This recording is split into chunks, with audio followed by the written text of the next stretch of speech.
The difference between misery and joy is the control you have over your emotions. And this is a skill that most people lack. The most powerful lesson you can learn is how to master your feelings. The sooner you do it, the better relationships, the success, and peace you will have. In this video, you are going to learn all about how you can master your emotions, improve your emotional intelligence, and control your feelings. If you want to be emotional intelligent, you must be self-aware. What is emotional intelligence? Emotional intelligence, in the most simple way I can put it, is defined as having an open relationship with your emotions, hearing them, seeing them, talking to them, and acknowledge their presence. What is a lack of emotional intelligence? A lack of emotional intelligence is defined as responding to what you're feeling. Right off the bat, you get a feeling, you're like, boom, I'm feeling angry, let's take some action. Like, what's up? How are we going to express this anger on this person? There's a lack of conversation with your emotions. So when you don't speak to them, when you don't talk to them, when you don't have these open conversations with them, and they will just take control and you'll be acting on their commands. So a lack of emotional intelligence is reactivity, emotional outbursts. Yes, a lot of emotional output. Living in the external world. I mean, you're enslaved by what you see around you. You are unconsciously reacting to the things outside of you. They are stimulating feelings within you. You're living based on what you see around you. Your boss doesn't want to give you that pay raise or that promotion. You are now reacting to that. That stops today. You are rational. You are living in your internal world, meaning you are understanding where your emotions originate from. You're able to have a conversation about why they're there, what they're doing, what they're talking about, and then you're able to make a conscious reaction and decision based on the conversation you have. It is like you're talking to your partner or your best friend before you make a big decision in your life. That is how you should be approaching your emotions. Regulation. Now I want to take you through the regulation process. So how are you going to actually relegate your emotions? So if we take emotional regulation, we know what emotional means. What does regulation mean? Regulation is a rule or a law made and maintained by an authority. So in this situation, who's the authority? You. You are the authority. You are the one in charge of your emotions. You are the authority figure. Your emotions are the little civilians and the people who need to take order from you, okay?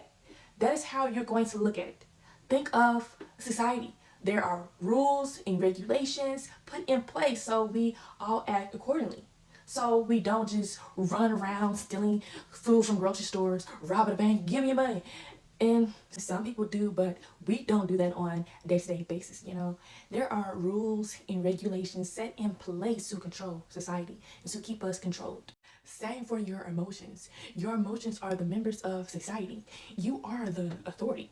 You are the officer controlling what is going on. So if you are the officer, you decide when it's appropriate for your emotions to run loud. Emotional intelligence. Emotional regulation is not about numbing the emotions, not feeling anything. It's not about saying, I don't want to ever feel any negative emotions. If I do, then I'm in a really bad place. The truth of the matter is, we are human beings. We have a range of emotions, and we are entitled to feel the range of emotions. We are entitled to lay on the couch and do nothing and just watch Netflix and grab a meal, a snack, whatever.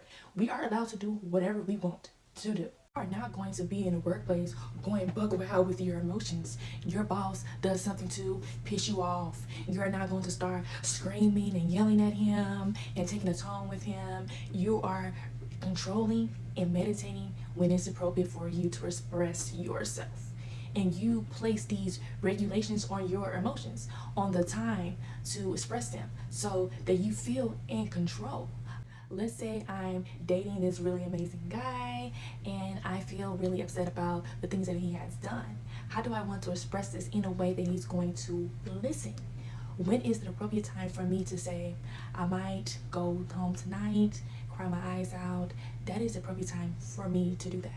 And that's my expression time. But tomorrow I might tell him, hey, I really need to talk to you. Then you bring it up. You don't get hit with something that makes you really upset and angry, and then you can just go buck wild with it. We can't be running wild with our emotions. We are in control. We put the rules in place and we set the regulations. So there are a few things you need to be aware of when you're angry, you're sad, you're irritated, emotions pop up on you. Ask yourself these questions when you feel those emotions. What is triggering you? Why is it triggering you? How can you reduce this trigger? You are in control. That is why you're the officer. Remember this? If you're going to take anything from this video, you are the officer. You are in charge of those things and emotions.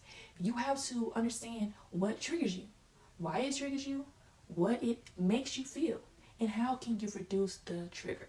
So maybe that means you don't go to the event that this particular person might be at because they obviously trigger you. Maybe it is you completely distant yourself from that person because they trigger you. If you like this video, like and subscribe so I can make more content like this. All right, bye girl.